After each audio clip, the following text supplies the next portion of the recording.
Hello. Hello? Hello. What's up, bro?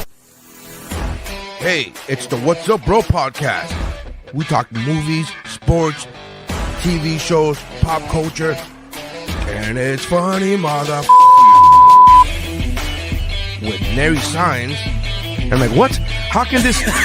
They have Photoshop. Photoshop exists when this artist rendition was done. How the fuck is this not cooler looking than a sketch that looks like it was done by a hillbilly off the side of the road? What the fuck are we talking? Why is this a thing? Welcome to the party, pal. Steph, Onion Mayor Sr. Yeah, I don't have to look good for you. Oh, no. So you're telling me there's a chance? Yeah! And Mike Mercadal. I'm just glad I like vanilla, boring sex like this. I'm glad that the sex I enjoy won't get me killed. That's how winning is done. Hey, I'm Dave Chappelle, and this is What's Up, Bro.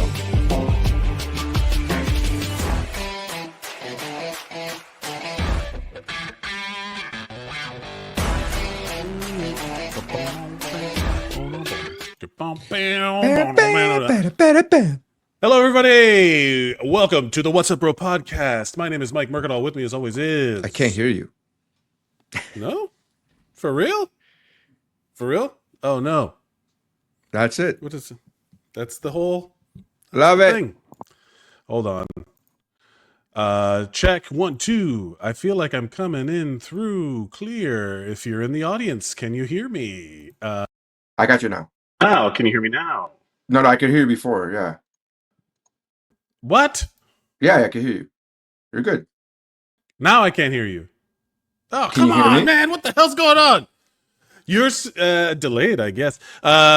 Look, if this is happening on your end, the viewer, if you're watching us live, thank you for watching us live. We're on Facebook and YouTube and Twitch at WuBro Pod on all social media platforms, including Blue Sky and YouTube.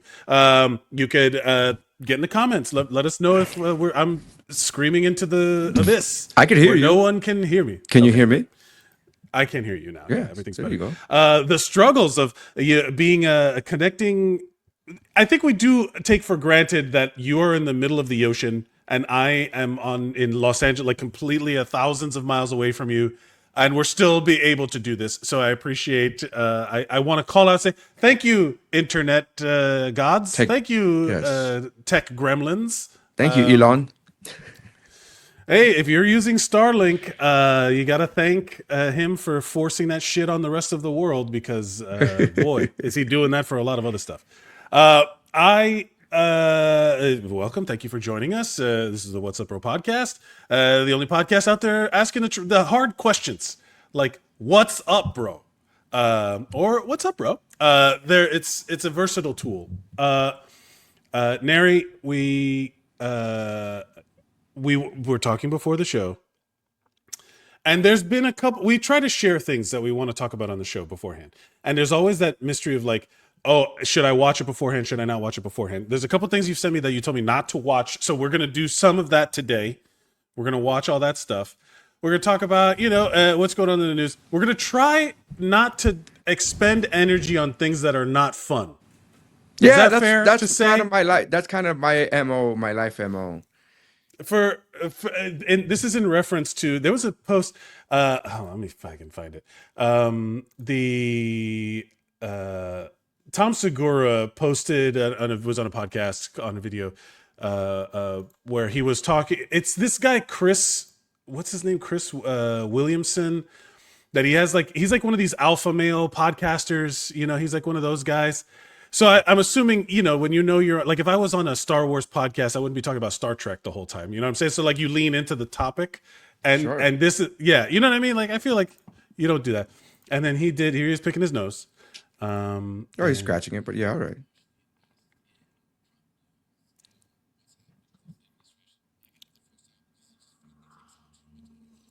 I can't hear anything, by the way, from him.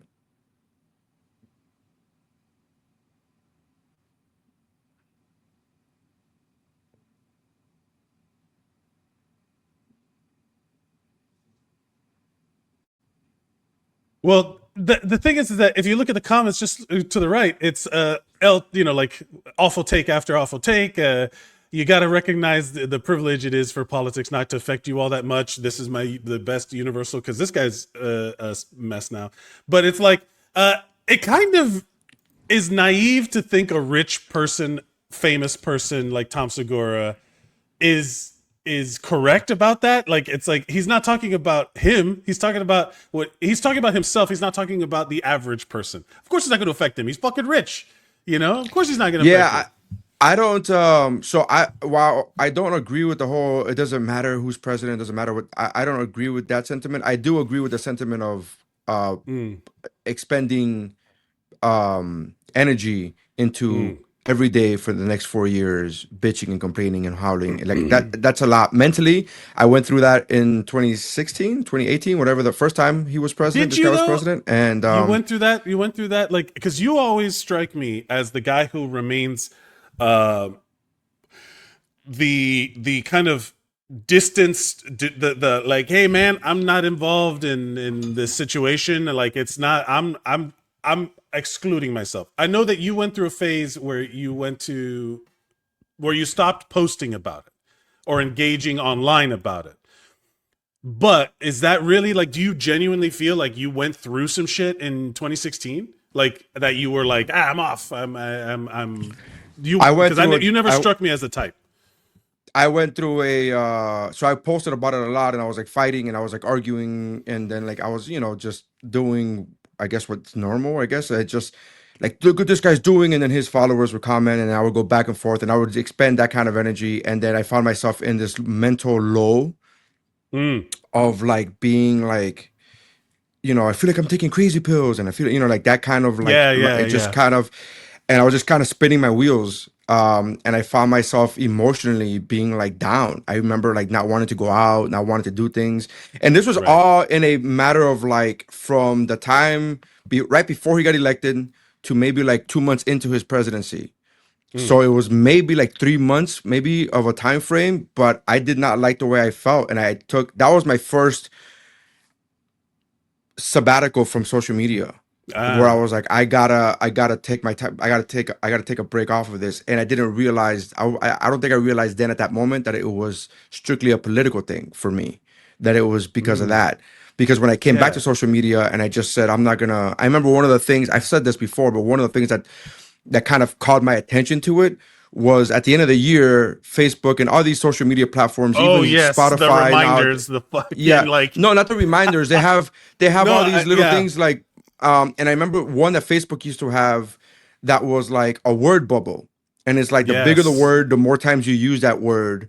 And Trump was the main word or whatever. Yeah. And it was like, and then all the other surrounding words were just microcosms of other things about politics. Yeah. And they're all cloud, negatives. it's like, ooh. And I was just like, I don't want to do this anymore. I just don't want to be that person anymore. And then, because that's not who I am. And I'm just like, you know what? I'm just gonna, it wasn't helping me. I wasn't helping anybody. It wasn't like somebody was like, thank God this comedian that two people know in Miami, brought attention to this. Like I wasn't that guy. So, and it was hurting me. It was just physically, mentally, I didn't want to go out. Like, again, it was a 2-3 month time period. So I don't want to make it seem as if I went through this whole thing, but I just caught it quick enough for me to be like, I don't want to do this long term. It goes through phases, right? Like, let's talk about, look, it's your Vanessa Saenz here saying hello. She's the one that would have to deal with you. Yeah. She's like, can you please get off of the Instagram a little bit?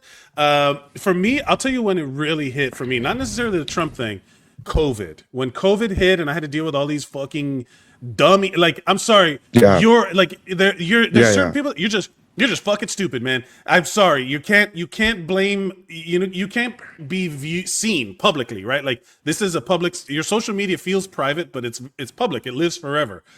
I can go back and look at these posts in the Internet Archive of people I know and want respect now for their political opinions, posting about how, like, about Jewish space lasers and I mean, that part's real. COVID, but that yeah. part, but they're not Jewish. They're if another thing. No, the They're idea agnostic space lasers. they are Zoroastrianism lasers. There's some real. What if there was like one really obscure religion that's just nailing it, and they're the ones with the technology and the lasers? You know like, who? You know who I just read? You know who I just read is in what I thought was an obscure religion. Is Zolo Montoya, I think his name is. The guy from Cobra Kai, the guy from Blue Beetle. What? Oh, Yeah, is this he's- related to the thing you sent me? No. Is it a different no, Montoya? No, because I'm mispronouncing his last name. He's not actually Montoya. Oh, He's like Maradueña. Zolo Maradueña, Maradueña. yeah, something. Yeah. Yeah. So he practices a religion that I had no idea about until I started looking him up yesterday. And I was like, "What is this?" And it's like a religion based off of like the West African. I don't know what. Like again, I'm sure a lot of people know about it, but I had it wasn't. It's not one of the. You know what I mean? It's not one of the main. It's not one of the. It's not. Yeah, it's not a marquee religion. It's not a marquee religion. It's not. It's not like a in the show, hipster baby. It's not in religion. the show. It's a lower tier. You get me? What I'm saying? Yeah. It's numbers. It's got to be like 8 or 9 on the call sheet. But yeah, he practiced Ifa religion. Yeah, by that I mean by lower tier. I just mean in popularity. I don't mean. No, we know you think less disrespect. of other religion. I get it. Only people I think less of are agnostics. Fools. As somebody who is a secular person, that's how I'm labeling myself now. Secular. Oh, sure. It's like, I'm sorry, man. I have to live in the real world. I have to. Sure. I have to live in the real world. That's the I only don't know thing. what secular. I don't even know what secular means, man. I gotta be honest with you. Secular I don't even means know what that disregard. Here, I'll give you the. I'm a secular humanist, if that's what you want to call it. That it's literally just denoting attitudes, activities, or other things that have no religious or spiritual basis. That we are and a secular humanist is what I am. Is one who follows a belief system that emphasizes reason, logic, and human values rather than religious dogma.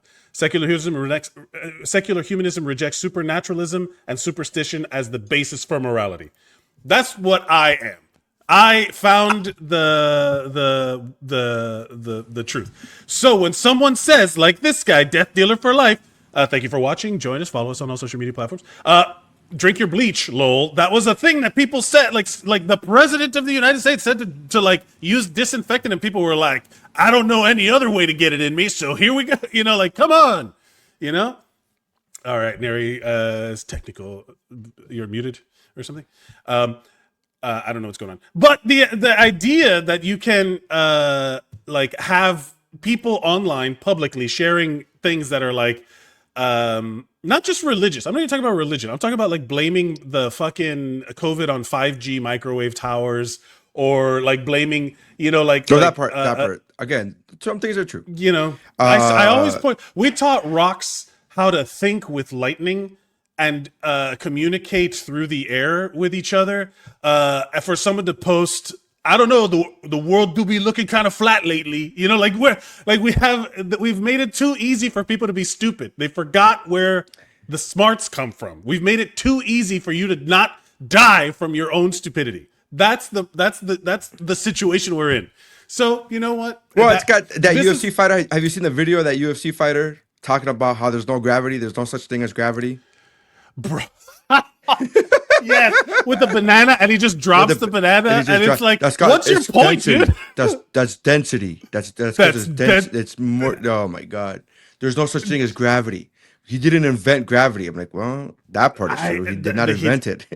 He did not invent it. Close. I get you're hovering around the reality a little bit, but yeah. So when people take I'm okay with anybody who lives in the real world. That's my thought, right? And the real world contains people who believe crazy shit, right?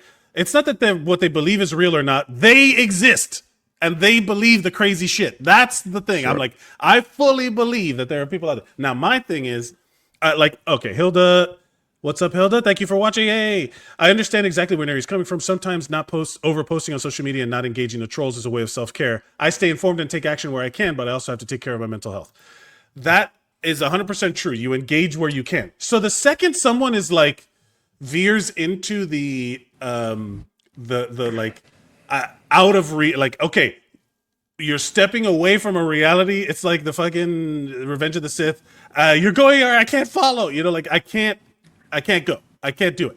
You know, like the second you start talking about how like, well, if you go to Antarctica, the ice wall is there and blah, blah, blah. And it's like, oh, he's so close to me, us having a conversation. Well, and that's what I mean. Like, that's what I mean. I just like, I can't engage. I can't spend my mental energy on this for that long anymore. I did it when he was first president. I just can't do it anymore. Just self-preservation. That's what I mean by I agree with Tom Segura in that matter. I don't agree with him that it doesn't, that none of the things matter. Yes, they do. They matter. Of course they do. The decisions matter. This guy's looking to get rid of medicine for mental health patients, and like it's a big deal. Like that's going to affect a lot of people. These things are affecting a lot of people. Yeah. People are losing their jobs. Government workers are losing their jobs, left and right. So it's affecting it. All I'm saying is, if I were to sit here and worry about it day in and day out and be like this, I can't do. It's not gonna do, and I'm not gonna make a change. By the way, I'm just saying, me as a personal comedian, Nery Saenz, I'm not railing against the system. I'm just gonna drive myself crazy, drive my family crazy, not be productive, and then just. And then, you know, so it's true. Look, death dealer for life. Remember that guy that died in a homemade rocket trying to prove the earth is flat?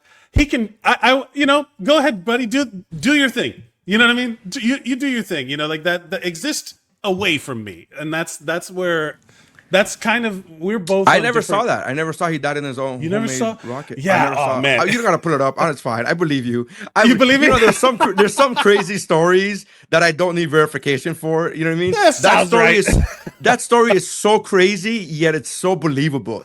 Which is a statement of where we are in this reality. It's one of those things where like somebody made their own homemade rocket. Like, why would anybody do that? And then like, oh, they died. Like, all right, that's fine. Yeah. Yes, I believe it. Vanessa Science, for me, I stopped engaging in political posts when someone my parents' age stooped to insulting me over my political views. I didn't have that kind of relationship with them for that interaction. Yeah, that does feel weird how older people feel the need to enforce their authority or whatever. So can I say this? First of all, can you hear me right now? Yeah. Okay. I can hear you. It just sounds a little different. Yeah. Yeah, it's because the microphone was cutting in and out. Anyways, so I will say that is very weird when people do that. But this isn't the first time I've had to go through that. And I'll explain this to you. And I'm not saying this about politics. When I was younger, and somehow or another, and I would never do it. I was never a Bible thumper. Right, I would never be like, I was never that guy. But when a conversation would come up and I would express my beliefs, in my lifetime, I've had people who were agnostic or whatever phrasing they want to use, always try to challenge me on my views. And I found that weird because I was like, I like to go out of your way to challenge. Like, I just feel weird. It's like, like, as much as maybe we disagree, like, I've never been that type of person to be like, Jesus was real. And I've never been that person. And I find that going now. So I find that like happening now. Yeah. On my social media, I'll post on my stories. I post multiple times a day, a lot. And every once in a while, I'll post something political. If it's something like either something with a comical spin or something way crazy like, hey, he's taking away mental health benefits. This is for lack of a better phrase, crazy. Like, I'll post that story, but I'll also sandwich it in between. Like, look at these people, look at these kids falling on ice. Like, I'll do all that shit. Yeah, that's and fair. There are people in my life who only reply to the political shit, and like always with the most venomous, like with the most like, blah, and it's just like, dude, you just. And I've come to the point where I'm not replying to them. I'm not responding to them at all. I just leave them unread. I saw a post where people were talking about how like, how is it possible that in the Civil War you hear about it, brother versus brother, father versus son, and this, that, and the other, and then you're like, how could that be possible? And now I'm like, I mean, I get it. They didn't have the luxury of blocking people. So they didn't have the luxury of just like, nope, the world does not exist where we're not going to fight to the death. At least we are privileged enough to just be like, hey, I'm just going to get off social media for a while. I'm just not going to post blah blah blah. You know what I mean? Like. Yeah. We are lucky enough to not be in that situation, but like I get like there's fundamental like human rights things, like humanity things that it's yes. I don't Like, know if this is a religious thing or not. It is a human beings thing. And yeah, it's I'm also like not a. It's not. It also shouldn't be. I say shouldn't be. Like the things that I post are like, this isn't a political party thing. yeah, This is a it's human not, being it's thing. not. This is a human being thing. But again, you know, people have been brainwashed and they whatever. Yeah. But I can't stress that out, man. Oh, by the way, Yeah. shout out to speaking of her, shout out to Hilda, because Hilda and I met in real life for the first time last week. Really? Whoa. Yeah, we met. It's been 5 years almost that Yes. that we met through this podcast and through you and through commenting and then her and I, we did a podcast. You know, we all did a podcast, Movie Bros, and we. I was happened to be in Orlando for like a morning. I'm like, hey, I'm gonna be there for a morning. I'm just gonna pick up a car and leave and drive back. And then, let's have breakfast. And we met in person. And it's so weird because on the drive there, I'm talking to my wife, and my wife goes, "Oh, you finally get to meet in person." And that was the first time I'm like, wait, have I not met her in person? I didn't even know. I didn't know. It's crazy. Yeah, that's right. It's 5 years later. Vanessa, Mike, the science fam has stolen Hilda from you. Hilda is her own woman. She's strong and independent. And she can be stolen by whoever she wants. Wow. She can. If that person better bring a giant bag if they're gonna kidnap her, because I thought that she was like 5'4". I don't know why. I just imagine Hilda being this small, petite, like 5'4" human being of a woman. And then I meet her and she's as tall as me. I'm like, holy shit, Hilda's tall as fuck. See, I know for you, Mike, because you're a giant, so you're always looking down. You don't know Everybody is anybody. small to me. Everybody's Everyone short. is small. But to me, I was like, Hilda is tall as shit. Like, I was like super shocked. I was like, oh my God, this is awesome. And it's so funny because we talked about it at breakfast, and she was like, it's so funny because when you see people in little windows. Yes, that's all you don't see. get. Yeah, you don't get a frame of reference. Hilda, the SpongeBob. A few moments later, Vanessa, she's our friend now. Look, I get it. The internet has made many things possible. This show itself is. When I left to New York, we didn't really have these tools. And then now, you remember when I left the podcast essentially because this didn't exist, and also the infrastructure didn't really exist for it. You know, like the YouTube live streaming or whatever, all of these tools that are available now, like StreamYard or whatever. Maybe they existed, but I sure as hell didn't know how to use them. But yeah, so wait, you guys, so you were just like you finally got to meet or whatever. But you need the full Hilda experience where you have to play a game around the table with her. For the at Tabletop Gamer Girl, go follow her on Instagram. But you have to get in her wheelhouse, her and Sean, where they have the game room, a table with all of these game I know. wall. I feel as if we did it right. I feel as if we did it right. We met in a restaurant. So I feel like even though it was a restaurant she had been to before and she suggested, I feel like it was kind of neutral ground. Because I feel like if I go into her den in her gaming room, it's a bit. I would feel like, okay. When you come into my house, brother, you sound like you're about to cut a wrestling promo. Yeah. Like it's like we're meeting on fair turf. I'm not gonna come into your house. You're coming into mine. You know, whatever it is. The idea, but it is weird as adults when you have to try to make new friends. That it feels very much like dating. Like I've been doing some classes on that stuff, and then we're like, "Oh, do you guys want to hang out later?" And the person who approached the group about like hanging out, it felt very intimate. Like it was like, "Oh, okay, you know, like all right, you know, like we're gonna, you know, it's like yeah, we're all gonna hang out." It's like, "Oh yeah, what's up with you guys?" "Oh yeah, let's get to know each other." And it was like, "Ooh, this is kind of nervous or invasive or whatever, some shit." It felt weird, but it was. It's great, interesting. man. It was a lot of fun. Good. I'm glad you guys met. I'm glad Hilda's the best. Go follow Tabletop Gamer Girl and all of her social media stuff, and go watch her and support her games. Yeah, she's great. Enough about like we started the podcast talking about how we weren't going to talk about the things that make us mad, and then we did that for a long time. In all fairness, we did it in a positive way. We're saying like we're better than this. We're not going to go. We're better than this. We're better than this. These idiots. So let's talk about the Speaking SNL of idiots, 50. SNL 50. Speaking of idiots, SNL 50. Yeah. Did you? So here's the thing. It was on Sunday at NBC and Peacock. I don't have Peacock. Do you have? Do you know anybody that has? You do? I do. Yeah. Did you watch the SNL 50? No, I didn't watch it because I didn't know it was on. I didn't know it was on until after it was done, and I was like, "Oh, I guess." I mean, I guess I go back and watch it now, but I didn't watch. I've watched clips of it on Instagram where it, little things. Ryan Reynolds had a funny moment. That was funny. Yeah, they were like, "Hey, how are things going?" He's like, "Good. What did you hear?" What did you hear? Because of all of his bullshit that's going on. Yeah. There's arguably one of the most famous, the collections of famous people ever. Right? This SNL 50th anniversary had an insane like the level of stardom was like crazy high, and I didn't hear about it until I was like, wait, is it happening? And I was on TikTok and I was like, and someone posted like the SNL 50, and I'm like, oh, is that now? Is that now? And I was like looking, I was like, where is it airing? And it's like on NBC. Okay, I guess I have an antenna, like an old school antenna, because I can't watch it without Peacock. I can't watch the live TV without Peacock. So I went into Peacock and I'm like, I don't have an account. I'm like, I'm not gonna watch this shit. And you're just gonna end up watching it on YouTube later, like I do with SNL, like regular SNL. Like, yeah, I'm not the biggest fan of SNL. I'll be honest. I'm not the biggest fan of SNL.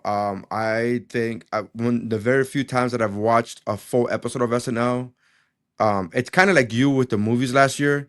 I haven't watched a lot of SNL. I haven't and then watched the SNL and then the SNL that I have watched, I didn't finish it, and then the ones that I did finish weren't very good.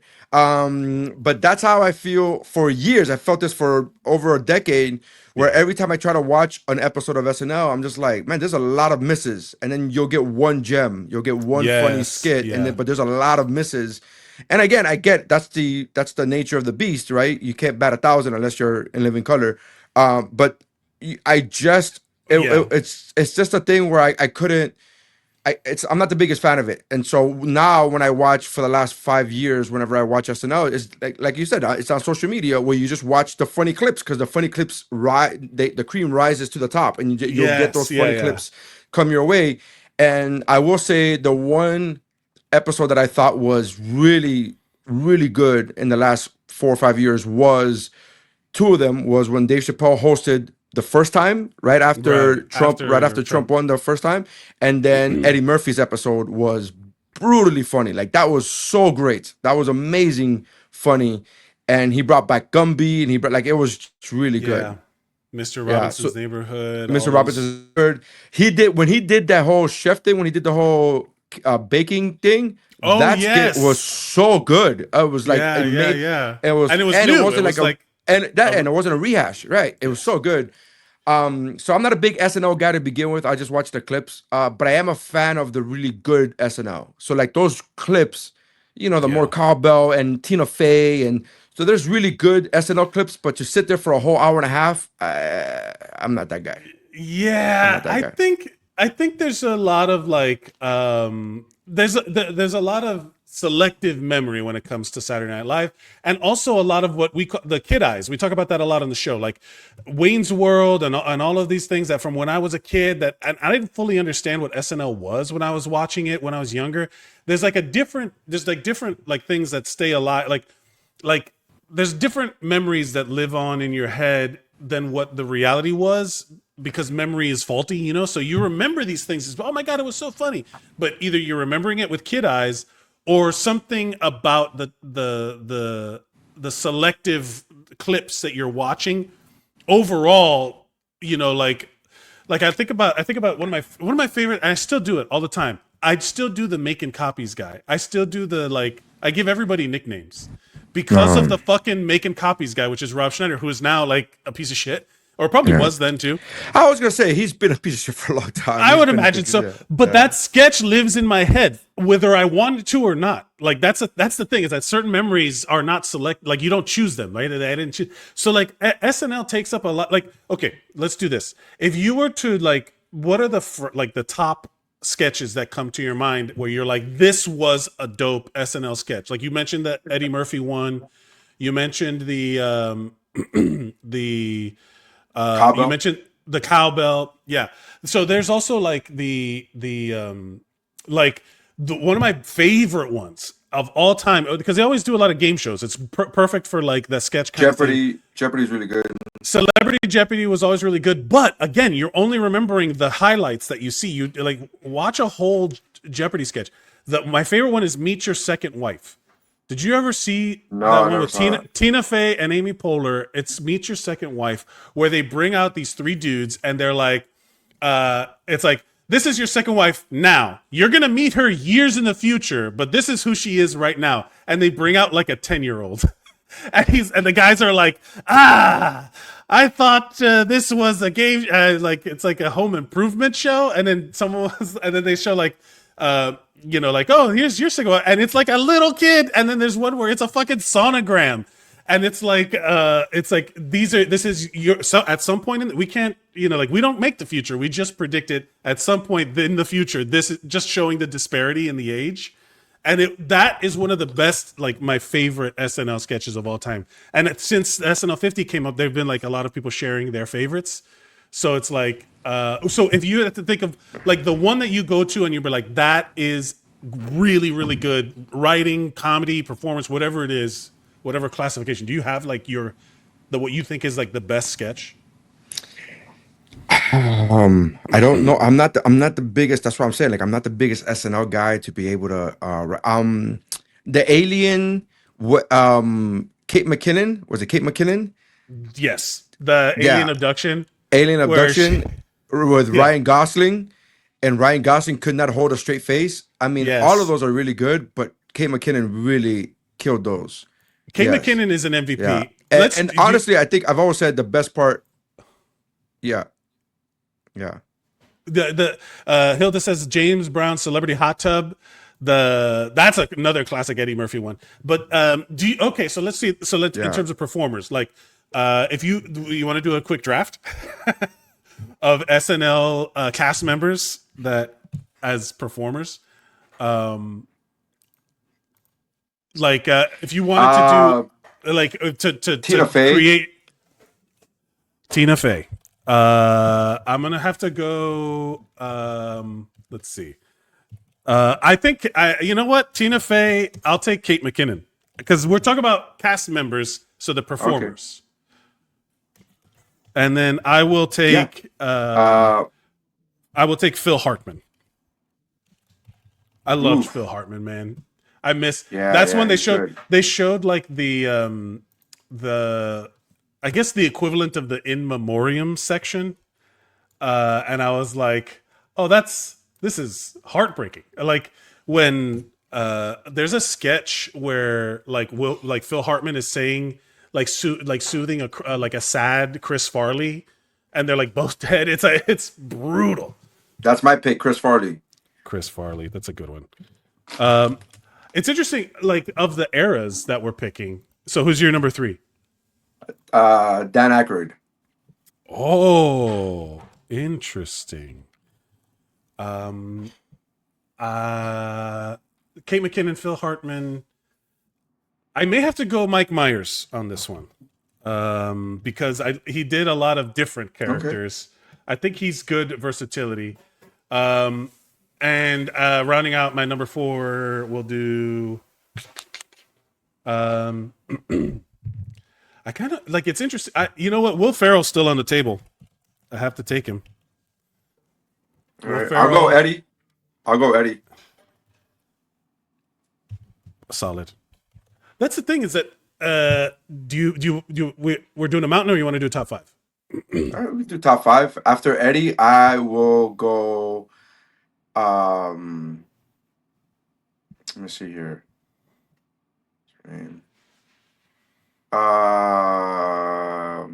Why am I blanking on her name right now? Put the if you're watching this, Tina Fey's other half. Amy Poehler. Amy Poehler. I'll go Amy Poehler. If you're watching this in the and you're share in the comments who's on your top 5, your best performers, who you drafting. I think I wonder. I need someone to host Weekend Update, so I have to go Norm Macdonald. Interesting that you didn't choose. You chose. Oh, you did choose a woman, right? Yeah. You chose Kate Kate. McKinnon's number 1. Kristen Wiig is really good too. Hilda just commented on Kristen. Yes, Kristen Wiig is And, actually a fantastic pick. That too. is an amazing choice. Yeah. Amazing choice. So your top 5, your all-star cast is Tina Fey, Chris Farley, Dan Aykroyd, Eddie Murphy, and Amy Poehler. I'm going with Kate McKinnon, Phil Hartman, Mike Myers, Will Ferrell, and Norm Macdonald. No minorities, Huh? Yeah. No minorities for Mike. No people of color. That's interesting. Yeah, that's interesting. The idea that we picked of a certain era is also interesting to me. Like, which these are all heavy hitters, though. It's hard because like Mike Myers, I'm sure if I go back, you can find a lot of like crappy sketches. Phil Hartman and all that era, like because everyone always talks about how Eddie. They don't make DVDs with like the worst of, or like Julia Louis-Dreyfus, the mediocre skits of Mike Myers. They don't really do those DVDs, so I get it. Let me see what's forgotten SNL cast members.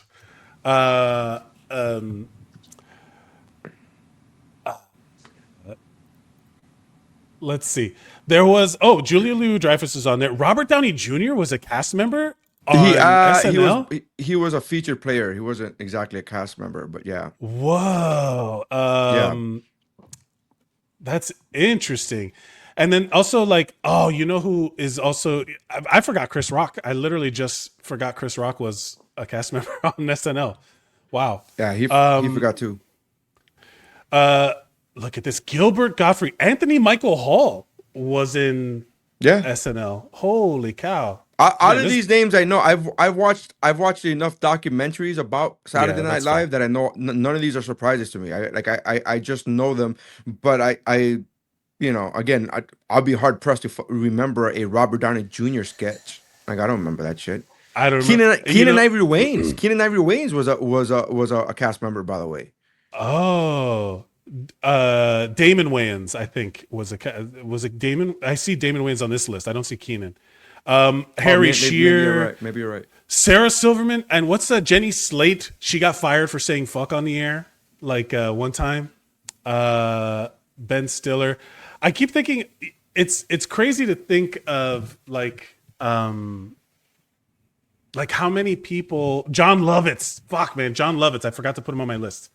I love John Lovitz. I think he's underrated. Definitely. I'm all right. I like that guy. I don't need John Lovitz on my list. I'm not saying I don't like him. I'm just saying he wouldn't make my top 10. It's fine.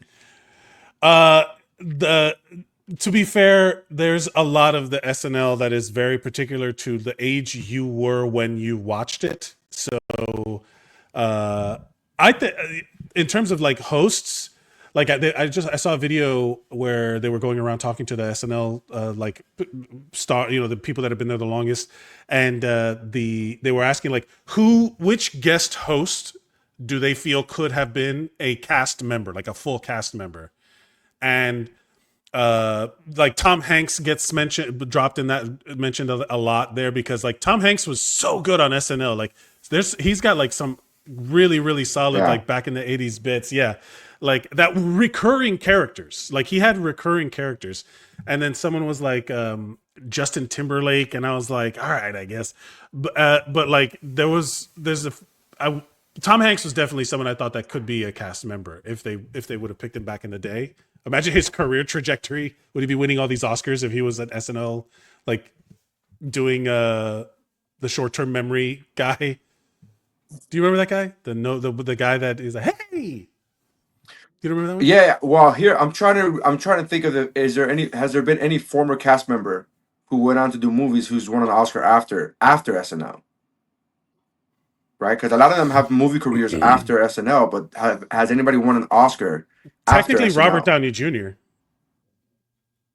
That's he what I'm win saying. for So Oppenheimer? and we don't really remember him. So is it possible for Tom Hanks to have won an Oscar after SNL? Yeah. I don't know how likely that would have been. The odds would have not been in his favor. I will say this well, though, one of the best hosting jobs, and I know The Rock did an amazing hosting job when he did with Chris Kattan. He did that character Mango. oh yeah, Dude, yeah. that was really good. Well, that's also a skill. I think the live aspect of wrestling is what makes, like, you could put any good mic, like any wrestler that's good at promo is probably going to be good at SNL. You know who else was kind of good? Who was pretty good when he did like the video, the pre-taped stuff. He was pretty good in the show too. When Travis Kelce was doing stuff, he's in The Straight Friend with Bowen Yang. That was great. Like, I thought that was like a great sketch. No way you can eat more chicken wings than me. And then there's like the gay dude that's like, he's like, sometimes you just need a low what is it, like, I can't think of the word. That was a good sketch too. But the live aspect of wrestling, I feel like, gives them an advantage. Yeah. The Rock. I don't. That's why it's so weird to me when people be like, "Hey, there's Bautista's actually a good actor." I'm like, he acted in front of millions of people live with no safety net for years. Yes. Like, why is that surprising for people? I don't understand. Hey, that comedian is actually pretty good. Like, I don't know, man. It's just weird to me what people consider, like, you know what I mean? Like, why people get surprised at other people. Like, hey, this guy's actually pretty good at handling pressure. He's a race car driver. Do you understand how crazy this is? Like, this is what? This is like everything's in When slow you have the motion. spotlight on It's like you, the Flash. Dude, shut up. You're so stupid. It's so Anyway, stupid. it just goes to show that we're like SNL 50 happened. Neither one of us watched it live as it was happening. Every one of us is talking about like the stuff we would have rather just watched again. You know, like I did see the Bill Murray on Weekend Update. Did you see that? I would watch. I just didn't know it was on. I just didn't. Yeah. I just didn't know it was on. And to be honest, I didn't know it was on because I don't care about SNL. That's what I said. I've said this before for years, and people never believe me. As a comedian, as an entertainer, everybody's like, you meet so many comedians who's like, oh, it's my dream to be on SNL. It's never been my dream to be on SNL. Like, it's never been my dream. Like, I don't want it. I don't want it. If it was offered to me, I would consider it only for the aspect of, I know that it would further my stand-up career. Because I know I can sell more tickets. If I get on SNL, I can sell more tickets to my stand-up shows. That's really the only reason. Like, SNL's never been my cup of tea. It's never been my, like, oh my God, this is the end all be all. I've just been like, if it's on, I'll watch it. And now that they have the internet, I'll watch it on the clips. Right. Like we do with everything else. You do with everything else. It's true. It exists differently now. Like late night TV for a while, like every Jimmy Fallon clip or Jimmy Kimmel clip. I don't watch any of those shows anymore. I just watch the clip later, you know? There's no iconic talk show moments anymore. Like when you would watch Johnny Carson, because there was nothing else. Like, you could never see it again. Like, what SNL used to be, like, for music. I remember if you found out that someone you love was going to be on SNL for music, that you had to watch in the moment because there was a chance, unless you recorded it with a VCR, the music never got re-aired. Like, it's very rare. I remember staying up as a kid, staying up late to watch Arsenio Hall because, I swear to God, Jean-Claude Van Damme was going to be on the show. And I stayed up late and I was like falling asleep. That's how, because it was on at midnight or whatever, 11:30, whatever time it was. And I remember as a kid, like falling, like just having to keep my head up because I was like, if I miss it, I'm never gonna be able to watch this ever again. And it was Van Damme on Arsenio Hall, and that's because I had to stay up because there was no other way of watching it. Never a more 90s sentence has been uttered than Van Damme was on Arsenio Hall. And Vanessa knows Nery and his love for JCVD. She knows she has to share you with Jean-Claude Van Damme. She does. I just talked to her yesterday. That's my wife, by the way. I just talked to her yesterday, and I was like, "Hey, I need you to take. I got a shirt in the mail. I need you to open it." And she literally opened it, and it's a Bloodsport shirt. She's like, motherfucker. She's like, what? She's like, Can't get what? away from it. I was like, does it look? And my question was, does it look good? Does the quality of the print look good? And she said, I go, does it look? How's it look? Is what I said. And she goes, it looks like it's a Jean-Claude Van Damme on a shirt. I'm like, yes, but the quality of the ink, I just need to know. Look, we all have to. In all fairness, we've talked enough. Like, this is basically SNL 50. It's now just like disposable clips. It's like the soup. It's like the talk show. It's like Tosh.0. I love the soup. I watch the soup a lot. don't disparage the soup. I'm not. I'm just saying that it gets fed. We are all now doing our social media algorithms are just our version of the soup, like just feeding us what they think is funny, what we think is funny. Well, no, the joke that I made is I'll watch a full episode of the soup. I won't watch a full episode of SNL. That was the joke I was making. Oh man, that's funny. Speaking of speaking of clips, you sent me something and you told me not to watch it. So yeah, you gotta watch it on the air. I gotta watch it on the air. Yeah, Okay. so click on the thing, and I'm gonna set it up for you. This is Temptation Island, but from a different country, a Spanish-speaking country. I forget what country it is. I'm sure in the article, if you open it up, I'm sure it'll tell you what country it's from. But it's literally Temptation Island. Yeah, it's Spain, right?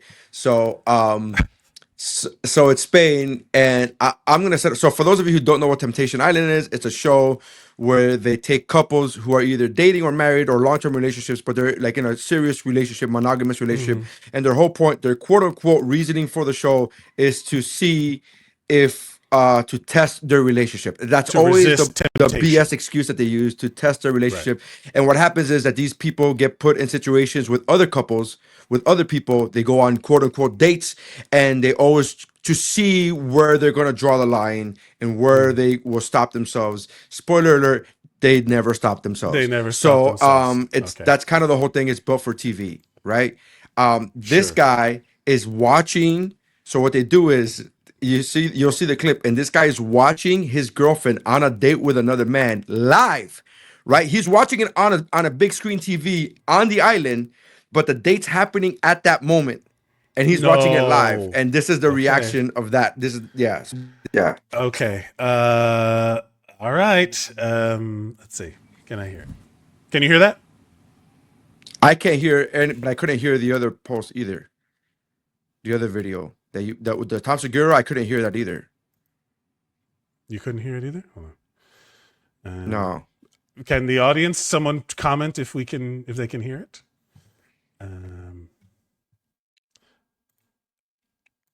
How about now? Oh, you couldn't hear the Tom Segura? Okay, hold on.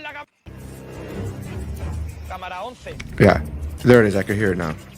Yeah. Le da pena, mira qué asco, tío. Qué asco, cariño. ¿Cómo te vas a arrepentir de esto, cariño? Con la gambita, que me ha reventado. Me ha reventado. Llora. Llora. So he's watching his girlfriend on a date, and she's making out with the guy. And she's yelling at his girlfriend. He's yelling at his girlfriend, but she can't hear him because he's yelling at a TV screen. Ya es un antes y un después, tío. Lo hace por venganza. Ya escucha la respuesta, tío. No quiero esto verlo. Quiero ir. Quiero ir a la playa, descansar. Venga, lo voy a ver contigo. Venga, vamos a ver lo que. That lady is like, watch it. You look at you butt down. Look at the host is literally. Wife.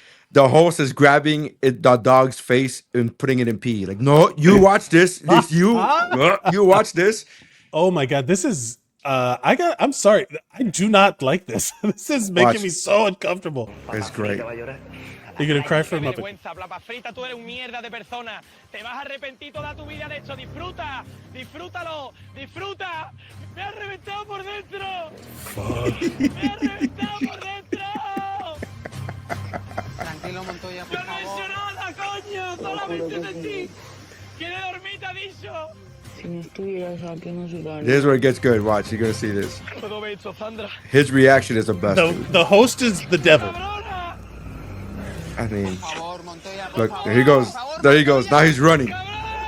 Montoya, Montoya, vuelve. Te estaba deseando, tío. ¿Dónde está? Montoya, por favor.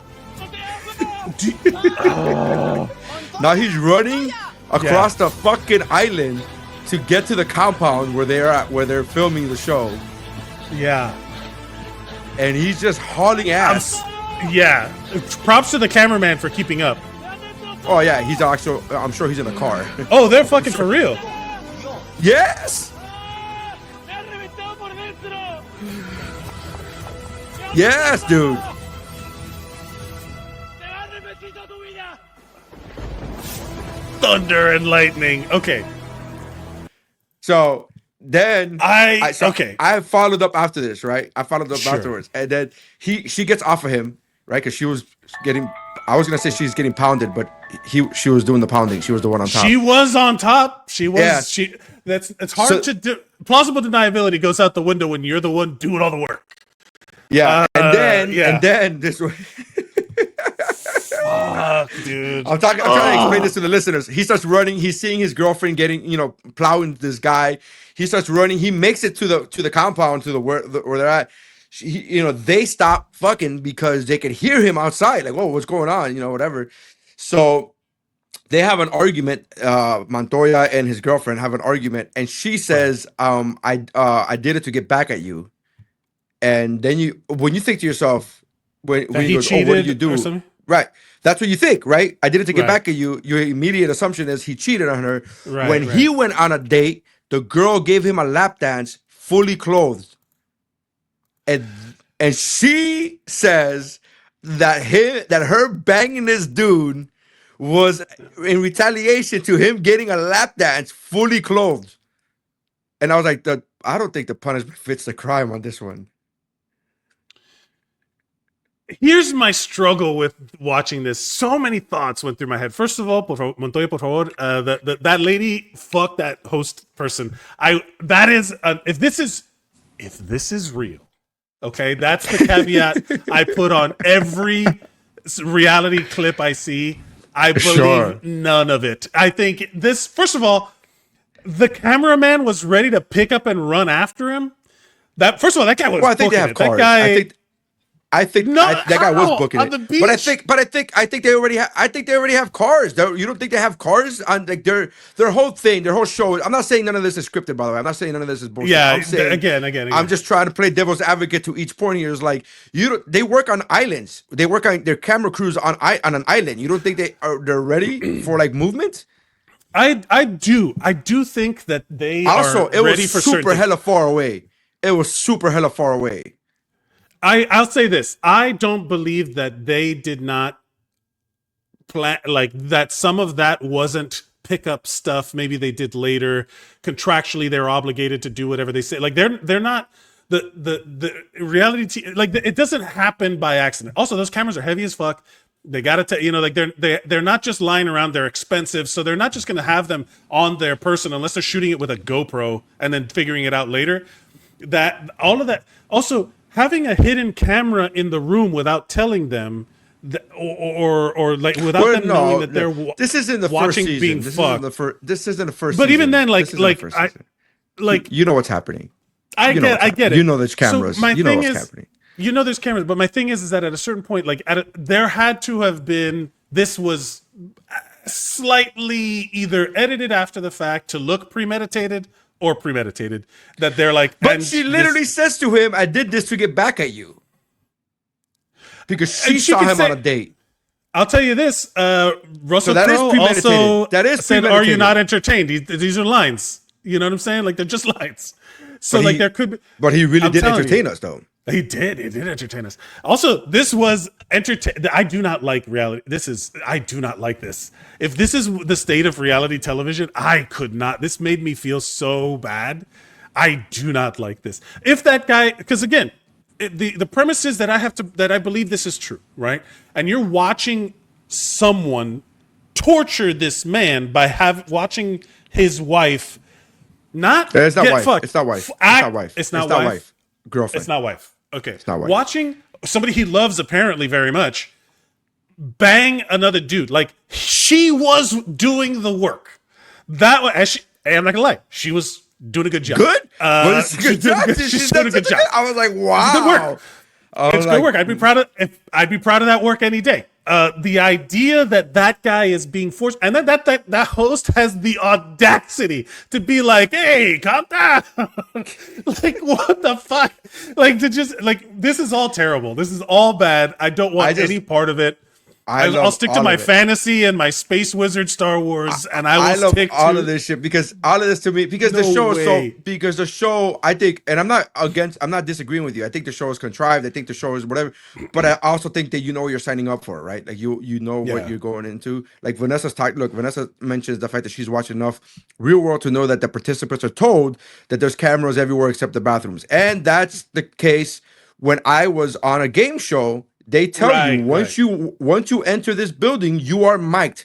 Whatever you say is gonna be caught on microphone, and people still had to be told like later on, like, hey, you can't say that, and they're like, oh, you heard that? Like, bitch, you are mic'd. Like, are you like? What happens is you spend so many hours just and then you forget. You just forget because it just becomes. Yeah. But I just found it hilarious. Like me and Brian would. Which, by the way, happy birthday, Brian. Brian Kwan's birthday today. Happy birthday, Brian Kwan. Yeah, shout out to Brian. But me and Brian would say some of the meanest shit about other contestants, but in Spanish. And we would just say like, mira esta tipa que estúpida, que no sabía que esta. And we would just go off and then whatever. And then I would literally get my lav mic and be like, if anybody speaks Spanish, just know that we're joking. We're just joking. We're just, like, you know, whatever. The bit is that we know we're being mic'd. We know that this is... But we didn't fuck on the camera. We didn't fuck on camera, though. And again, if you would have, they would not have made Vanessa watch it. You know what I mean? Like this was brutal. Well, I guess she wasn't a participant. She wasn't a participant. If you go to Temptation Island, you know what you're like that. You know what you're signing up for. It's called Temptation Island, dude. That's the whole point of it. Is the whole quote unquote point of Temptation Island is to test your relationship. That's the whole that sell job that they're trying to sell you is to test your relationship. So if you go there as a couple, you know that they're going to be put in a situation that they're going, and you believe, quote unquote, that they are going to be above that, and she was above it and inside it. She was definitely above it and coming down on it. Here's the thing. You sent this to me. And said don't watch it, and I was like, I thought it was gonna be. And then you also said, so Montoya por favor is apparently now a social media thing. It's caught on fire. What is it? It's caught on fire. So the how meme is it being used? It's saying like, please, like, you know, I don't know. It's just like it's now caught on fire. The Montoya. I found out about this because I heard Montoya por favor, and I didn't know what we were talking about. I literally thought they were talking about Inigro Montoya. I was like, what was like? I don't remember that line from The Princess Diaries. I don't remember Montoya por favor. And so I did some digging, and I didn't have to dig deep. It was just like Montoya por favor was everywhere. If you Google Montoya por favor. Yeah. This I'll be honest with you, man. There's a lot of I'm just like apparently there's a soccer player named Montoya who's like good or something. I don't know. The whole point of this feels, oh god. It's also those things like, well, I have a Am I the Asshole? But it's also like one of those things where if you're posting on Reddit about your relationship at a certain point, you kind of know what the deal is. You know what's up. Vanessa says it's in the name, Temptation Island. Yeah, correct. But it's also, again, all of this shit's so fucking manufactured that I mean, it is what it is. But it like if you're going to Temptation Island, you know what's up, man. You know that shit is your. That's what I'm trying to say. If you're going on a show called Temptation Island, you're voluntarily, you and your partner are voluntarily going to Temptation Island. Yeah. You know what you're in. You know what I mean. You know what you're in. And you've seen the show before. This isn't the first season of Temptation Island.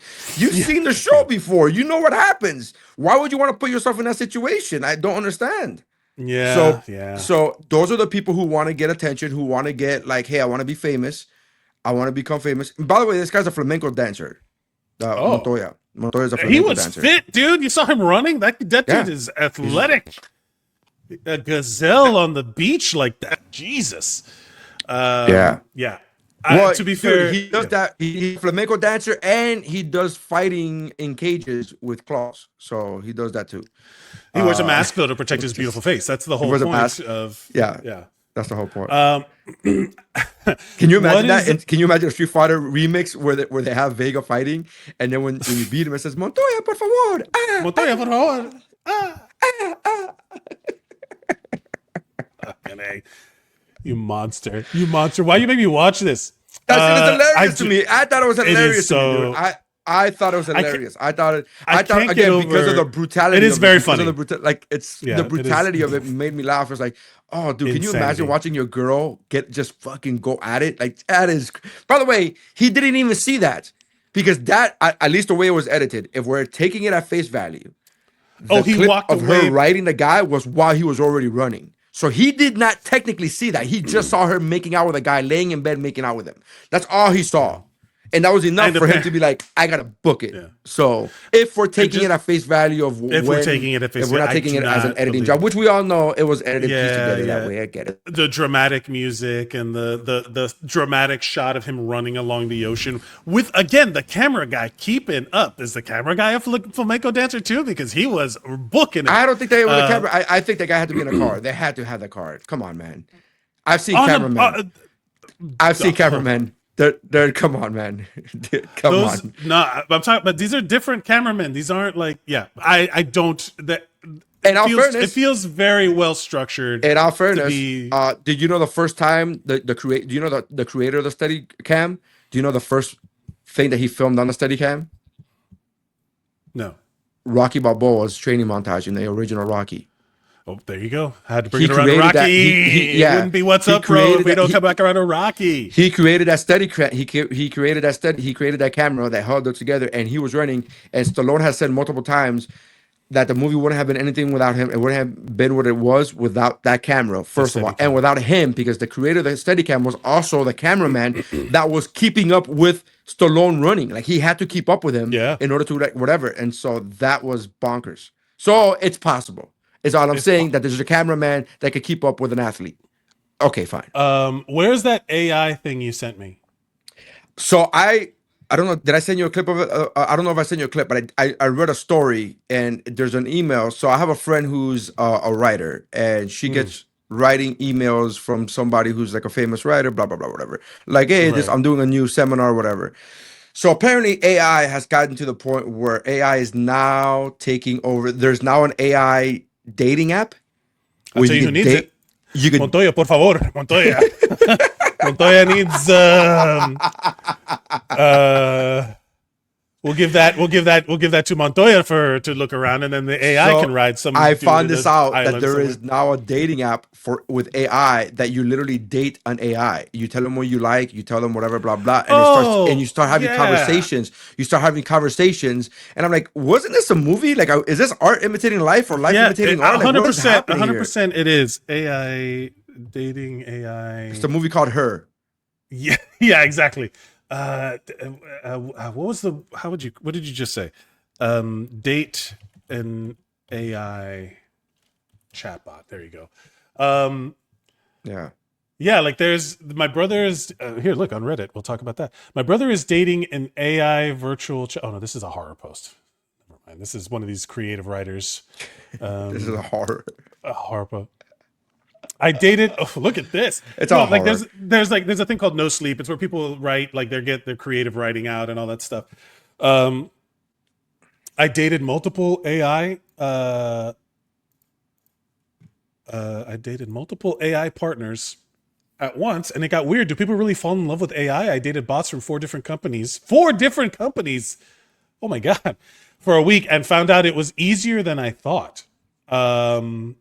When the apps are broken, my goodness, are you, let's just say this, are you in favor of this?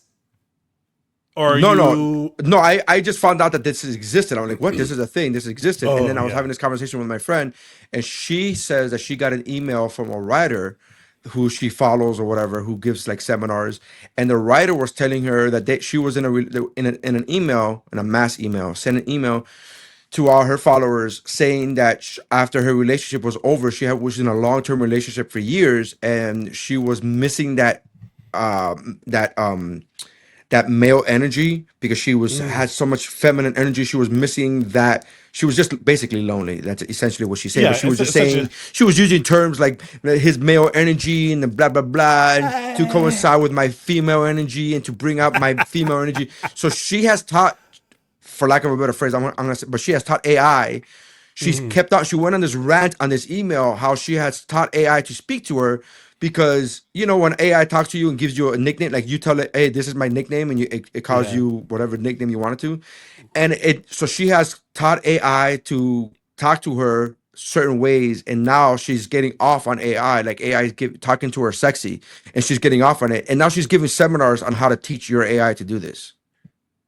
What she's so she's teaching other lonely ladies to be like, tell your AI to call you a bitch or sweetie or whatever. You know, like so when I first when Siri first came about, I thought it would be funny. So I told Siri to call me Superman. Yeah. That was funny because I thought it was funny. And again, this is like whatever. And then like 10 years later, I was like, hey Siri, what's the weather like in Miami today? And then she'll be like, Superman, the weather in Miami. And I'm like, oh my, I forgot that I did that 10 years ago. And I'm like, what has happened? So I had to go in there and change it because I was like, oh, this is creepy as shit. I don't want this. But I just thought it was funny 10 years ago. I thought it was funny, like, call me Superman. And then, and you know, so this chick has taught AI how to talk to her in sexy ways to bring out her feminine energy. I'm sorry, I didn't mean to cut you off. This is not new. I'm going to read to you something that exists. This was in 2007 or whatever. The name is Akihiko Kondo. He is a Japanese man who is known for symbolically marrying the fictional Vocaloid character of Hatsune Miku in 2018 during a formal wedding ceremony. In high school, Kondo had I'm sorry. I'm reading it for the first time as I read it. Is it marriage symbolic? It is, yeah. All marriage is technically symbolic. It's literally you put a ring on as a symbol. Yeah, it's literally a symbolic thing. It's a whole thing. We're gonna like we're not actually united together. Yeah, we're gonna symbolically say that we're united together. Okay. Surgically. So he says that. So in high school, Kondo had an interest in real women, but he was rejected by them. Soon after, he decided he would not marry one. Later, Kondo was bullied at work. He decided. Yeah, he decided. Look, I'm reading. Hey, man, I think the decision was made without him. I think the decision was made without him. I gotta be honest. Poor guy. Later, Kondo was bullied at work and took a sick leave due to depression. Poor guy. I mean, that's got to be hard.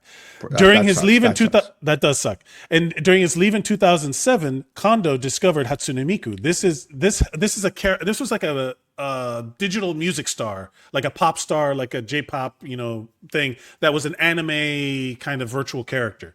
Do you mean K-pop? No, it started as J-pop because Japan is J and then Korea is K.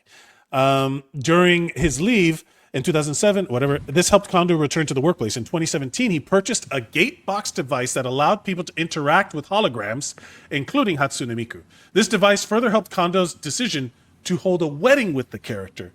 The marriage, which was unofficial, elicited mixed reactions from people. I just read what it said. Since then, Kondo has given lectures about his relationship, including at Kyoto University. He has since identified as a fictosexual, a lot of people who have romantic attraction to fictional characters. In 2023, I mean, just like you and JCVD, he's a real person though. But he's a real person. But he's fictional to you. No, he's not. He's not. And by the way, he's not a physical. My example was going to be Kelly Kapowski. That's going to be my. That was going to be my example. That's a good one. Yeah. But you said the actor. I was like, oh, I know. Yeah, I should have said. Yeah, I should have said Frank Dukes. Yeah. Okay. Well, he's also he's also real. He's also real. In 2023, Rio's doing some hard lifting there. Yes, some real heavy lifting. In 2023, Kondo founded the General Incorporated Association of Fictosexuality to help the public's understanding of the subject. Sources have identified Kondo as a fighter for the rights of acceptance of fictosexuals. A professor described him as a pioneer for the fictosexual movement. As of October 2023, Kondo is a public school administrator and lives in Tokyo. Here's another thing that's happened.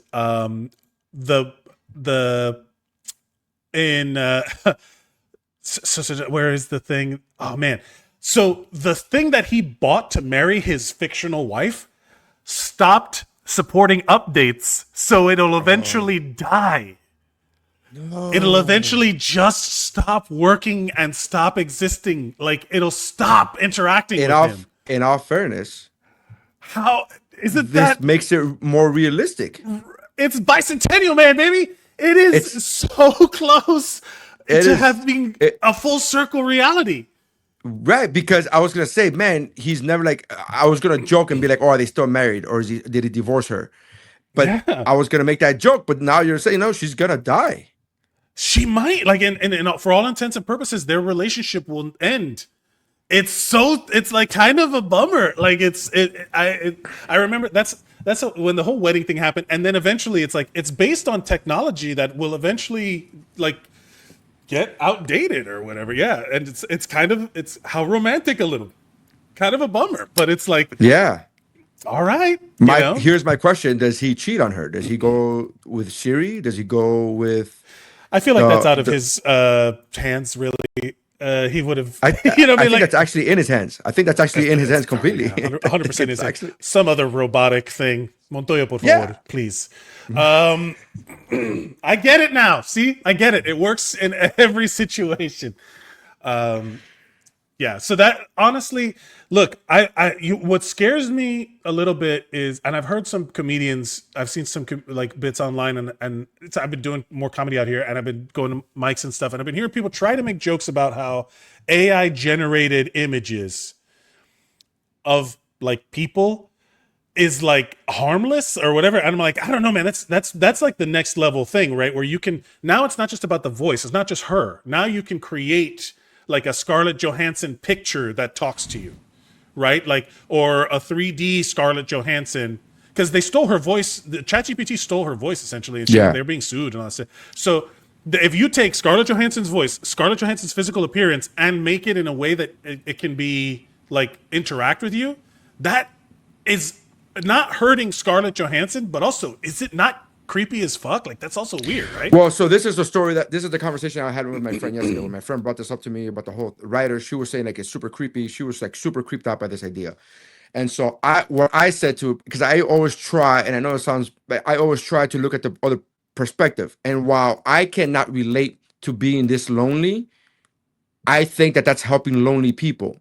Now, what if this person who was bullied, this guy that we're talking about, was bullied and blah blah blah. What if this relationship with this AI has stopped him from unaliving himself? Yes, yeah. So that's true. Is it creepy to people who have normal human interactions, you and me, who have real wives, who are there for us and yell at us and criticize us and tell us that we're not good enough? Is it creepy to us? Yes, it's super creepy to us, but it's also harmless, right? Like, not only is it harmless, but it actually helped him. Yeah, I mean, so it's fair. It's hard to get, but this is going way back to the beginning of the podcast. This is the Tom Segura thing where it's hard for us to think like that because we are not in that. We are in a different position. What someone would call privileged, to be in a loving relationship, to have a partner, to have a family. We are in a privileged position. Or he said loving relationship, and I said or a wife or a wife. You know, we can't get specific here. Montoya, por favor. Fuck you for teaching me this thing. Mom Koji, that is Yolanda. I get jealous of Alexa. Good morning, Tony. Screw her. Talking about my dad. Like the Alexa calls, it's like, why does she know your name? It's like, I own her. I don't. Yeah, you own her. I own it. It's not a her. It's a it. Yeah. Vanessa says there are AI influencers. That's also true. And there's a case of a child who did unalive himself because the AI bot told him to. Yeah. Oh no, this is how Skynet wins. We saw that post, and it scared the shit out of us. As parents, it scared the shit out of us because that's another kink in the parent guidebook that we now have to go and like teach. Yeah. Like, there's another wrinkle in the lesson plan where we go, oh, now we got to teach. You got to read the updated rules. Yeah. Jesus. And so that was a thing. He's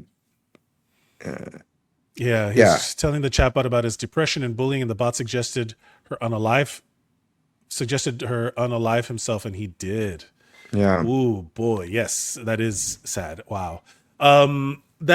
It's tough because at a certain point, like, I don't think Patton Oswalt has a bit where he thinks that he was afraid to like break his kid because you never know what it's going to be that scares that sticks in the kid's head because he thought it could be like we all have something that sticks in our brain that like Freddy Krueger, no problem, but I saw like a weird dog once and I'm like, like you never know what's gonna stick as the thing that traumatizes you or like sticks in like clowns, like who's afraid of, like for some Bananas. people bananas. E.T. with Vanessa.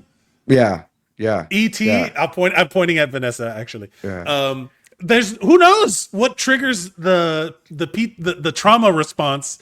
Yeah. And for somebody, it's a perfectly lovely film about an alien trying to get home to their family and befriending a small child.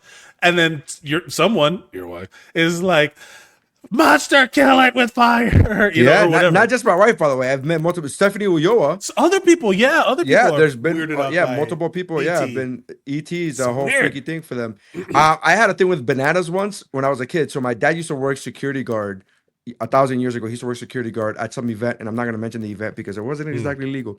But he was working security guard, and then I remember one weekend my brother and I went to this event, and there was a lady who would sell fruits, right? And then my dad knew her because they worked together. They worked in the same compound, in the same building space, whatever. Sure. And so because we were his kids, this lady would, take whatever you want, whatever, blah, blah. And then she was like, okay. And then so we had bananas and we were eating bananas. And this lady, we were so young. I was maybe 5 years old. My brother was 7. This lady kept force feeding us bananas because she was like, oh no, you want more. And we were raised to be polite and to never say like, get the fuck away from me, woman, to an adult. Yeah. And so this lady kept force feeding us bananas. And I remember me and my brother kept looking at each other like, yo, when is this going to be? And we got so sick of bananas for years. My brother and I would and it would be one of those stories where we wouldn't even talk about.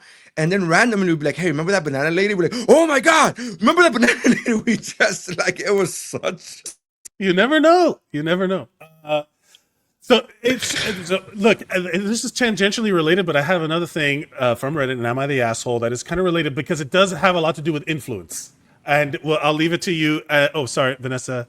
That was rude, Michael. Confirmed. Yeah.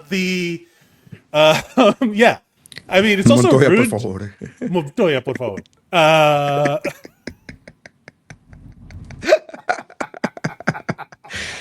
We found the name of the episode. Montoya, por favor. Oh no. Oh man. Okay. See if you could spot what I'm talking about. Am I the asshole? See, I'll bring it up. I won't bring it up on the screen. I'll just read it. Am I the asshole for pretending to think beans in chili are woke to prank my cousin who's obsessed with being anti-woke and who loves chili? That's hilarious. That's hilarious. Here we go. My cousin is known for making chili, and he's good at it. He makes his own chili flakes from his secret combination of various dried chilies. It has a very nice kick. It's like the perfect amount of spice. It's hot, but not too hot. He also always adds kidney beans, not canned beans either. Anyways, for the past 2 or 3 years, my cousin has This become man is a obsessed. master, by the way. This man is a master. The king, right? That sounds delicious. No, because Anyways, my wife, by the way, loves chili. She believes that beans belong in chili. that beans don't belong in chili. Yeah. I'm like, that's crazy talk. That's crazy talk. Well, beans belong in chili. I fully believe beans belong in chili. Yes. Anyways, for the past 2 or 3 years, my cousin has become obsessed with all this bullshit about what is or isn't woke and how woke things are the end of the world. He's always been a good dude, so I don't know what his bag is, but he is completely obsessed. It's annoying. So the other weekend, I was at his place and he was making his famous chili. So I got the idea for a little prank. I was like, I'm surprised you still put beans in your chili. And he was like, what? Why? I was like, beans and chili are so woke. Everyone is saying so. He was like, what do you mean? And he was like genuinely concerned, as if this was something serious. I said something like, yeah, beans and chili are woke. The original conservative Texans, the conservative Texans who made chili only used meat and chili. San Francisco liberals started adding beans to chili in the 60s because so many hippies were vegetarian. Now all the woke scientists are saying beans are a better protein source than meat. He didn't say anything to that. I kind of just assumed he'd know I was fucking with him and get the joke. We have always fucked around with each other and with jokes about and all. But he was quiet all dinner. These woke ass beans. Just yesterday, I was back again at his place and he was making his chili again. There were no beans. It was a totally different chili. This guy has been making his chili with beans for like 15 years. I was like, what's up? Where's the beans? He said, oh, I don't fuck with that woke shit. I was like, what? And he was like, beans and chili are woke. Even you know that. Everyone else was like, what? Because what? And I was like, dude, I was just fucking with you. He got really angry. He dumped his chili in the sink and told everyone to go home. I thought he was pranking me back or something, but he was serious. The dude totally lost it. He texted me later and said this exact thing. I researched online. That's not what research is, but I researched this online, and it turns out you really were lying to me. Beans are not woke. How could you do this? We went back and forth for a bit. His position is, even though we have historically pranked each other, I went too far, that I betrayed him and that I made him question his chili. I tried to ask him if this was all made... I tried to ask him if this at all made him think he cared too much about woke. Like, what if beans and chili was woke? So what? He ignored that and demanded I apologize. Did I take this too far? First of all, this guy is not an asshole. No. First of all, this is not an Am I the Asshole post. This is him bragging about a good prank. This is just him telling a story where it's like, can you believe this shit? It's crazy. It's not even a good prank. Let me rephrase that. It wasn't supposed to be a good prank because this is something that's easily researchable. This is easily a thing where you just go, yeah, what? Like, this is one of the. I had a conversation years ago with Nate Bargatze, right? We were in a green room and we said that the sports argument and the bar arguments has ceased to exist because everybody just checks their phone now. So whenever you say something that we don't believe, we no longer go with like, no, trust me. We just go. So when the moment somebody goes like, yeah, LeBron James is going to the Miami Heat, you go, and you just take your phone out and you just take your phone out. And then that's the end. That's like the argument ender, right? It's like, there's nothing online about it, right? The moment when this person goes, oh, beans are woke, you take your phone out and you verify it and you go, what are you talking about? Like, whatever, blah, blah. The fact that he didn't do that and he went on and on and on and then decided not to make his chili without beans just is a chef's kiss. That's what he made it himself. He made a prank on himself. He pranked himself. 100%. So essentially what's happening here is at no point the fear of woke, like not actual, like there's no truth, there's no reality here. Other than he got duped and then believed it so hard that enough time passed between that dinner where he was like, oh, these beans are gay or whatever. And then he goes, then the next time he invites him over, I don't know how much time. It just says just yesterday. She said a week later or whatever. It says the other weekend. Yeah. And then 2 weekends maybe? Just yesterday, I was back at his place again. So I don't know how much time passed, but that means it was in his head and he was alone. Ostensibly, he could have done whatever he wanted to like, are these beans gay or whatever? You know, like he could have just Googled it and it would have. And so, but he waited until afterwards. Are you saying gay or woke? Huh? Because that's what they think. That's what they think woke is. Let's not be foolish. Woke is not woke. Woke is the black, people that gay, the people that I've had arguments trans. with about it haven't used they gay synonym, but they did. They just hate the idea of, they think that being woke is like, or you're thinking too much and you're not whatever the fuck. No, that's not what it. I understand. They can say whatever the fuck they want. we all know that it's just exclusionary stuff for minorities, be it sexual, racial, or even women. Like it's literally just like DEI. Like just say the N word, you coward. Like come on, man. DEI, like, we all know what it means. DEI. I get what they're against. But that's what woke is. The DEI for gay. For queer. I don't agree. Anything in the I don't agree because I've had a conversation with a guy who. Vanessa was talking about one of these people our parents' age arguing with us online, whatever. Is he a moron? He's otherwise. Then why are you taking anything they say at face value? But here's the thing: because the conversation wasn't anything about gay or not gay. The conversation, that's what I'm trying to explain to you. I'm not saying that they're not stupid for using woke. I'm saying that they weren't using it as a gay synonym. That's all I'm saying. Because the conversation had nothing to do with sexuality whatsoever.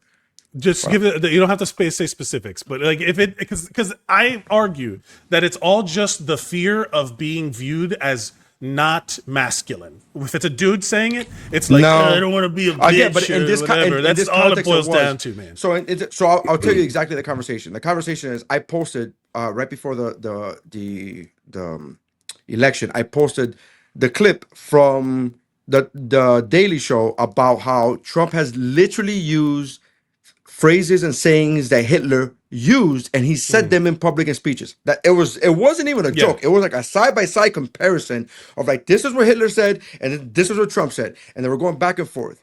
And the person responded to me and said he's gonna get this country back on track. And then he said we better wake up before this country becomes, and he said Nicaragua or Venezuela or Cuba or blah blah blah and stuff there. And he said, we better wake up. This is what he said. It's an important detail because he then said, I said, oh, so you're agreeing, so you're okay with him being you're okay with him being Hitler. You're okay with him saying what a Nazi said. This is before the election. So this is before the Hail Hitler thing. This is before all of that. And his response was, they're trying to take over our country. People are trying to take over our country they're trying to destroy our country from the inside. And I said to him, my response was, oh, you mean like January 6th people that did that? And then his response was, oh, you're too woke for this conversation.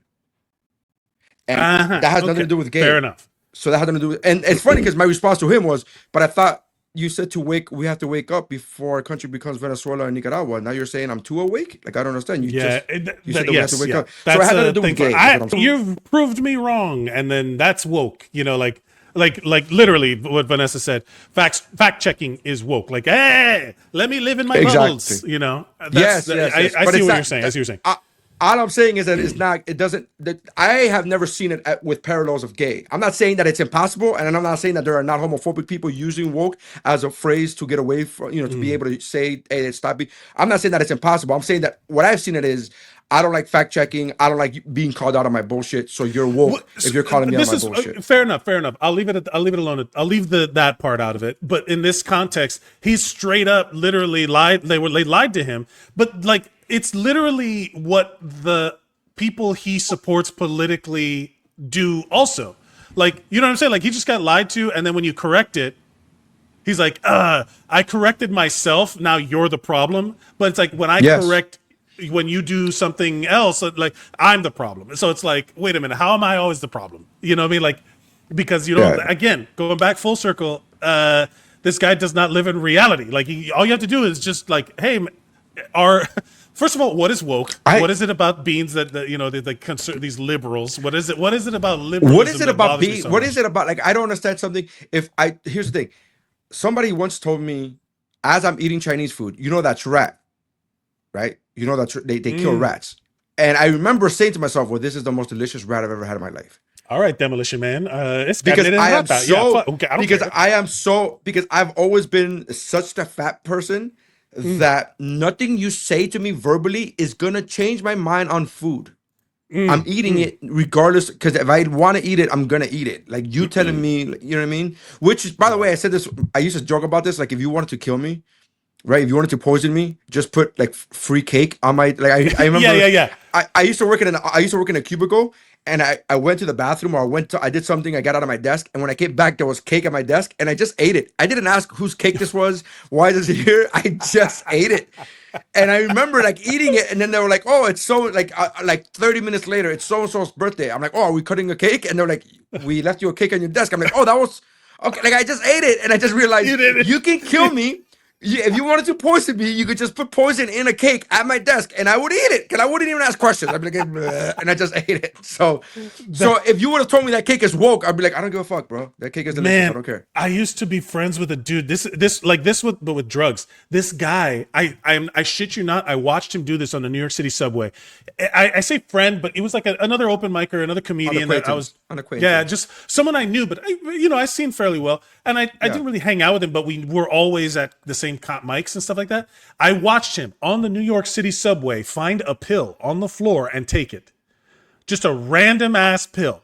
And I'm like, this guy needs intervention. Like that, I was like, wait a minute. That is insane. Like, that's not even like a cake on a plate offering. It is literally a pill on the floor of the New York City subway in the middle of Brooklyn. I was like, oh man, I was like, what was that? He's like, he said it looked like MDMA, it looked like ecstasy. And I'm like, what? What do you mean it looked like? What do you mean? You trust your eye, like your drugs so well that you're like, that's a pill that I'm going to take. Yeah. First of all, it's on the floor. Gross. That 5-second rule clearly expired. There is no 5-second rule on the New York City subway. I'm sorry, there's no 5-second rule. Yeah, there's negative time. Like you're already counting the clock. Yeah. The floor is lava on the New York City subway. The floor is lava. Okay.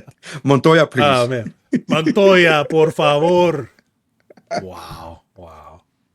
Well, another flawless episode in the books. Not one thing to dispute. Everyone, you can watch this and take this and speak about it in the future as if it were concrete fact.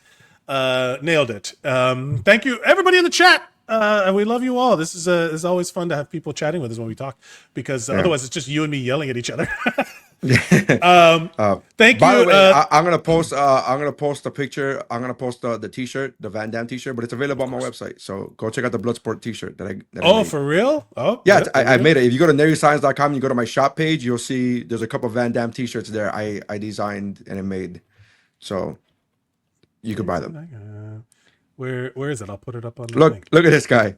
Look at what. I watched these two guys I know.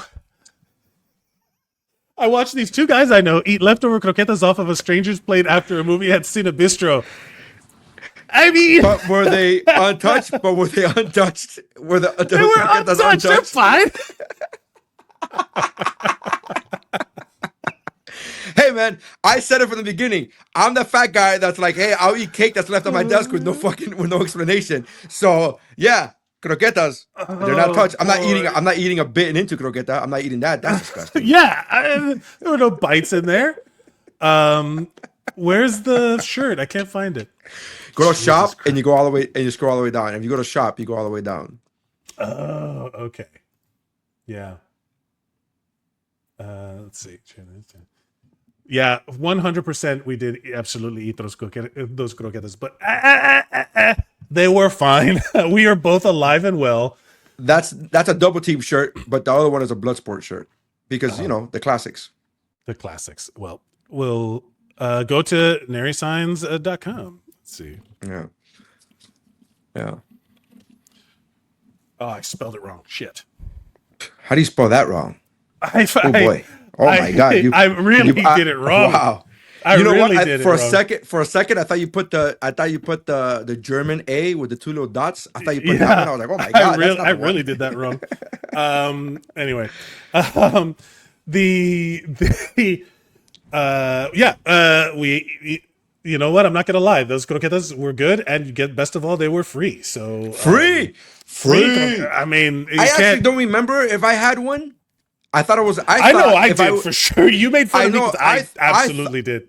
I thought if I was telling the story without Vanessa, I thought that I dared you to do it and you did it. I don't remember me doing it, but again, I don't put that. Like impossible. It's not impossible that I ate it, but I thought I just dared you to do it. It was it wasn't first of all, it was as we were leaving, and there was like a whole untouched plate of croquetas that looked like they brought it out like after everyone left. Like it was just sitting there fully untouched.